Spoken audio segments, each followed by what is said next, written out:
हम देखते हैं एक रैंडम आइलैंड का सीन जहाँ पे हमें दिखाया जाता है जजमेंट के एक आउटर मेंबर पे एक ए रैंक का मॉन्स्टर अटैक कर रहा होता है। उस आउटर मेंबर का नाम होता है स्काई मैसी वैंग। हम देखते हैं वो एक ए रैंक का मॉन्स्टर होता है जिससे वो लड़की लड़ नहीं पाती और उसे काफी ज्यादा तकलीफ आती है उसके अंदर। हम देखते हैं वो लड़की अपनी पूरी स्ट्रेंथ लगा के उस मॉन्स्टर को नॉकआउट करने की कोशिश करती है, पर वो मॉन्स्टर एक ए रैंक का मॉन्स्टर होता है और हम देखते हैं उस मॉन्स्टर को उन अटैक से कुछ भी फर्क नहीं पड़ा होता और वो मॉन्स्टर उस लड़की को खत्म करने ही वाला होता है। तभी वहाँ पे पिग पहुंच जाता है। पिग अपनी नई एबिलिटी यूज करता है जिसका नाम होता है इथरल स्वेल्ड, जिसकी वजह से उस मॉन्स्टर की जीभ कट जाती है और हमें दिखाया जाता है कि पिग उस लड़की को बचा लेता है और बोलता है कि उसे अब इस जगह से जाना चाहिए क्योंकि ये जगह काफी ज्यादा खतरनाक है और मॉन्स्टर से भरी हुई है। वो लड़की वहाँ से चली जाती है पिग को गुड बाय बोलकर और हम देखते हैं कि वो मॉन्स्टर मौका पाकर पिग के ऊपर अटैक करने की कोशिश करता है, पर पिग उसके अटैक को उसी पर टेलीपोर्ट कर देता है, जिसके बाद वो उसे अपने ईथरल वर्ल्ड के अंदर ले जाता है। हम देखते हैं कि यांग उस जगह पे रिलैक्स कर रहा होता है और उस मॉन्स्टर को मारने में वहाँ पे 3 मिनट लगते हैं, जो कि एक ए रैंक का मॉन्स्टर होता है। यांग बोलता है कि वो इस जगह पे रहकर बोर हो चुका है अकेले और अब अगली बार जब वो यहाँ पे आएगा तो वो यहाँ पे ऑक्सीजन डाल देगा, जिसकी वजह से वो अपने दूसरे गेस्ट्स को भी इन्वाइट कर पाएगा। यांग बोलता है कि मैं कुछ इंपॉर्टेंट भूल रहा हूँ, जिसके बाद उसे याद आता है कि उसने वादा किया है ऐसे स्टोन से कि वो उसे एक फिजिकल बॉडी ला कर देगा। नेक्स्ट सीन में हमें दिखाया जाता है यांग को जो कि ये फैन से मिलने आया होता है, वो भी काफी दिनों बाद। ये फैन अपना सर झुकाता है। यांग बोलता है कि तुम्हें 4C में रहने में अभी भी क्या दिक्कत हो रही है। ये फैन शर्माते हुए बोलता है कि उसने सोचा है कि वो वेंजियो के संग यहीं पे सेटल हो जाए। यांग बोलता है कि मैं तुम्हारी गर्लफ्रेंड के बारे में काफी कम जानता हूँ, क्या तुम मुझे उसको कुछ देर के लिए दे सकते हो। तो ये फैन सोचता है कि आखिर ये क्या बोल रहा है और हम उसका रिएक्शन साफ साफ देख सकते हैं। यांग बोलता है कि जैसा तुम सोच रहे हो वैसा कुछ भी नहीं है, मुझे उसके एबिलिटी जीन को एक्सट्रैक्ट करना है और कुछ नहीं। और हाँ, तुम चिंता मत करना, इसमें तुम्हारी गर्लफ्रेंड को कुछ भी नुकसान नहीं पहुंचेगा।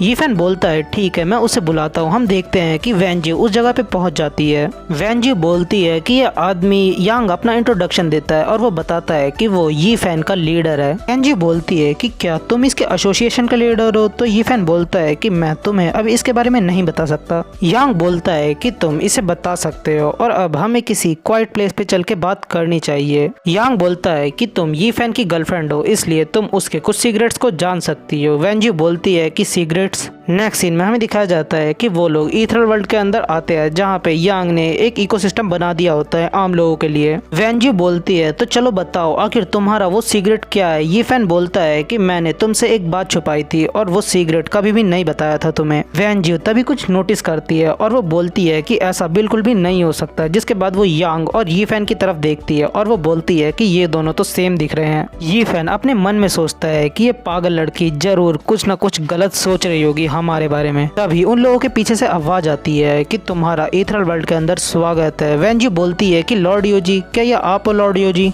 योजी बोलता है कि ये फैन जजमेंट ऑर्गेनाइजेशन का एक मेंबर है। वेंजियो बोलती है तो तुम जजमेंट से हो। ये फैन बोलता है कि मैं तुमसे ये बात नहीं छुपाना चाहता था। वेंजियो तभी बहुत ज्यादा एक्साइटेड हो जाती है और वो बोलती है कि वो जजमेंट की काफी बड़ी फैन है और ये बात उसने उसे पहले क्यों नहीं बताई। योजी बोलता है कि मुझे तुमसे एक फेवर चाहिए था। वेंजियो बोलती है कि आखिर वो क्या है। योजी बोलता है कि तुम्हारी एबिलिटी काफी ज्यादा अच्छी है, इसलिए ऑर्गेनाइजेशन को तुम्हारे एबिलिटी जीन चाहिए कुछ, ताकि वो लोग उस पर रिसर्च कर सकें। योजी बोलता है कि हम तुम्हारे एबिलिटी जीन फ्री में नहीं लेंगे, हम उसकी जगह तुम्हें अपग्रेड एबिलिटी मेडिसिन दे देंगे जिससे तुम्हारी एबिलिटी एस रैंक की हो जाएगी। पर वेंजियो इस चीज के लिए मना कर देती है। योजी बोलता है कि एक एस रैंक की एबिलिटी मेडिसिन क्या तुम्हारे लिए काफी नहीं है। यांग अपने मन में सोचता है कि अगर ये फैन की गर्लफ्रेंड काफी ज्यादा लालची हुई तो ये उनके लिए काफी ज्यादा दिक्कत दे सकता है और उनके ऑर्गेनाइजेशन के लिए, और देखते हैं वो किस कंडीशन पे मानती है। वेंजियो बोलती है कि लॉर्ड योजी, मुझे एबिलिटी मेडिसिन नहीं चाहिए, मुझे जजमेंट ऑर्गेनाइजेशन के अंदर आना है ताकि मैं ये फैन के संग साथ में मिलकर मिशन कर सकूं। योजी बोलता है कि आखिर वो इसके बारे में क्या क्या सोच रहा था, जिसके बाद वो ट्रांसफॉर्म होता है यांग के अंदर और बोलता है कि आखिर अब वो दोनों कपल गए जो इतना ज्यादा फ्लर्ट करते हैं और अब ये टाइम है उस नई एबिलिटी को रिसर्च करने का। यांग बताता है कि वेंजियो की एबिलिटी कुछ इस तरीके से काम करती होती है। जब तक यूजर को उस ऑब्जेक्ट के स्ट्रक्चर के बारे में पता होगा वो चीज आ जाएगी उसके सामने। जिसके बाद यांग एक बहुत काम की बुक समन करता है और वो बोलता है कि मैं थोड़ा भटक गया था। वहाँ पे वो बोलता है कि फोकस करो, और जिसके बाद वो एक वेपन को समन करने की कोशिश करता है पर वो उसे नहीं बना पाता। यांग बोलता है कि वो ऑब्जेक्ट जितना ज्यादा पावरफुल होगा उसे समन करना उतना ही मुश्किल होगा। जिसके बाद वो उस एबिलिटी को रैंक 3 तक अपग्रेड कर देता है। वो बोलता है कि चलो एक बार फिर से ट्राई किया जाए, जहाँ पे वो उस चीज को दोबारा से समन करने की कोशिश करता है। वो बोलता है कि ये चीज बिल्कुल 3D प्रिंटर की तरह काम कर रही है। जिसके बाद हमें दिखाया जाता है कि यांग सक्सेसफुली एक बॉडी को समन कर लेता है। यांग बोलता है कि सेस्टोन को क्या ये बॉडी पसंद आएगी। जिसके बाद वो उस बॉडी के संग स्पिरिट कॉन्ट्रैक्ट बनाता है और उसकी बॉडी को भी सॉलिडिफाई कर देता है। यांग बोलता है कि चलो देखते हैं कि ये बॉडी काम कैसे करती है। हमें दिखाया जाता है क्लाउड पीक पैलेस का सीन। सेस्टोन बोलता है कि क्या मैं उसे ट्राई कर सकता हूँ। यांग बोलता है कि हाँ जरूर। जिसके बाद वो उस बॉडी के अंदर चला जाता है। जिसके बाद वो अपनी मेंटल सोल को उस बॉडी के संग इमर्ज कर देता है। जिसके बाद सेस्टोन अपनी आंखें खोलता है। वो बोलता है कि फाइनली मुझे अब एक बॉडी मिल गई, अब मैं तुम्हें गले लगाना चाहता हूँ। यांग बोलता है कि पहले तुम्हें कुछ कपड़े पहन लेनी चाहिए। हम देखते हैं कि सेस्टोन कुछ कपड़े पहन लेता है और अब से हम इसे ब्लैक टर्टल बुलाएंगे क्योंकि एक जज की पोजीशन पे है।